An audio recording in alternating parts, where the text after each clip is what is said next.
21st head coach in team history. And Ryan has been gracious enough to join us via Zoom today as he is up in Alberta. So Ryan, first of all, want to welcome you to the Wheeling Nailers. Happy to have you here. You want to open with an opening statement? Yeah, absolutely. First of all, thanks for setting all this up. Excited to see some new faces and meet everybody. Family and I are extremely excited to move down, see the area, everything we've been able to look at online. It looks like a great place for wife and kids, and excited about the organization. Certainly the history, and then the lineage and the tie with the Pittsburgh Penguins, and for me, a first foray into pro hockey, but I think the experiences that we've had here in Brooks will set us up well. And just looking forward to getting down there, getting everything started. Outstanding. So what we'll do is we'll go ahead and open things up for questions. I want to say, first off, thanks to everybody. Good to see that Zoom is not a novel concept. Everybody seems to have their microphone off, which is outstanding. I think the easiest way to do it is if you use the raise the hand function, and I'll go ahead and call on you and we'll do the questions that way. And I see Taylor's already got the hands up, so I think we'll have Taylor lead things off if you want to. Yeah. Hi, Ryan. Congrats and welcome to Wheeling. You were with the Bandits for a long time. Why was now the right time for you to move on and move to the pros? Yeah, good question. I think for me, the change with the NCA and the CHL, that certainly plays a factor. We've been fortunate here to work with a lot of really good players, and obviously our niche was, for the most part, Canadian players who were choosing the college path, and that's different for us now. So I think that's the first step that kind of opened me up to looking at different opportunities. And um, to leave here after 17 years, it was going to have to be unique, and certainly what I felt was the right opportunity. And this one for me, just with the history of the Nailers, what I found that it means to the community there, and then obviously, like I said before, the tie with the Penguins, something that I thought for me and my family, it just was too easy to say yes to, and excited for us to move down there. Taylor, if you've got a follow-up question there, I see your hand still raised. You can go with that again. Yeah, I was gonna ask, you did have a lot of success there too in Brooks, and that's a league where you do have a fair amount of roster turnover from year to year. What do you think did allow you to find that real consistent success there with so many different groups of guys? Yeah, I think our recruiting here has been probably our niche.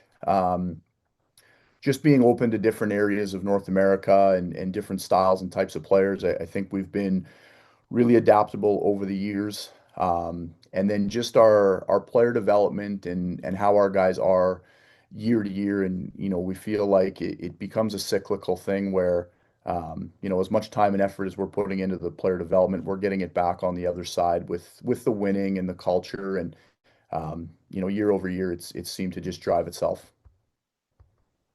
Jack from WTOV9.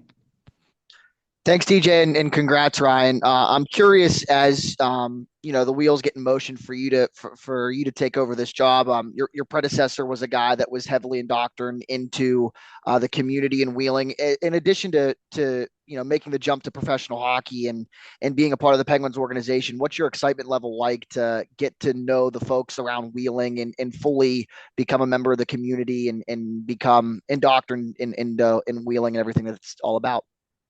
Yeah, I think through the process we found that Wheeling and Brooks, they seem to have a lot of similarities. So, throughout the 17 years here, my kids grow up in the arena, and I feel like, we're looking for the same experience there. I want my kids to be around the arena. I want my wife to be part of the city.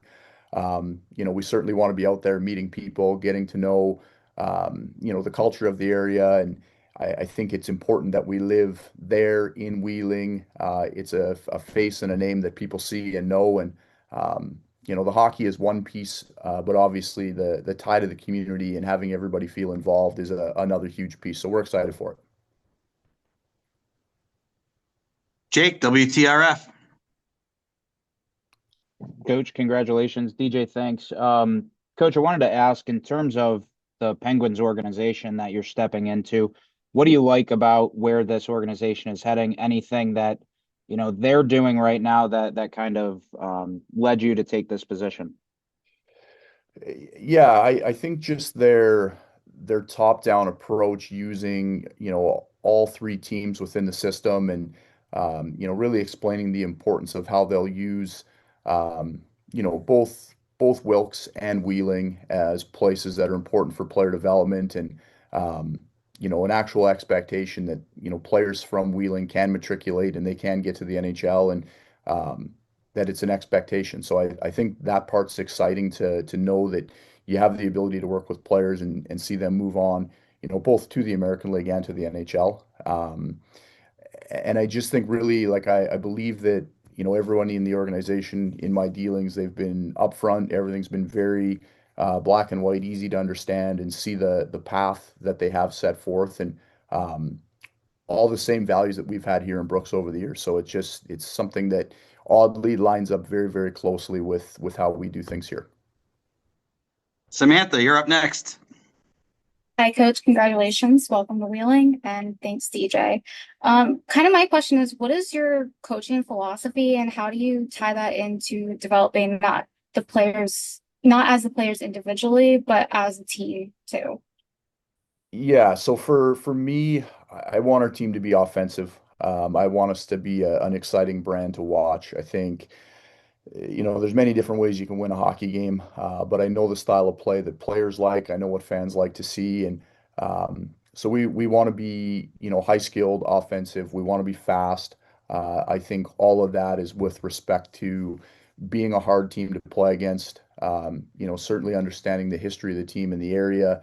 I want our intangibles to be really good, and I think that, overall, it's just being able to connect to the players one on one. You have to be able to prove to them that you're there for their individual development, and I think once you do that, I think you can get a pretty quick and easy buy into the team and the team's success and all the things that have to happen for that to take place. So hopefully we'll see exciting offensive hockey and a team that can put wins together. Back to Taylor. I listened to a podcast you did 2 years ago, and it sounds like you're passionate about video, even during practices. Is that still the case? And just what's your philosophy there? Yeah, for me, a lot's changed since I've had a son in the game and watching how he learns.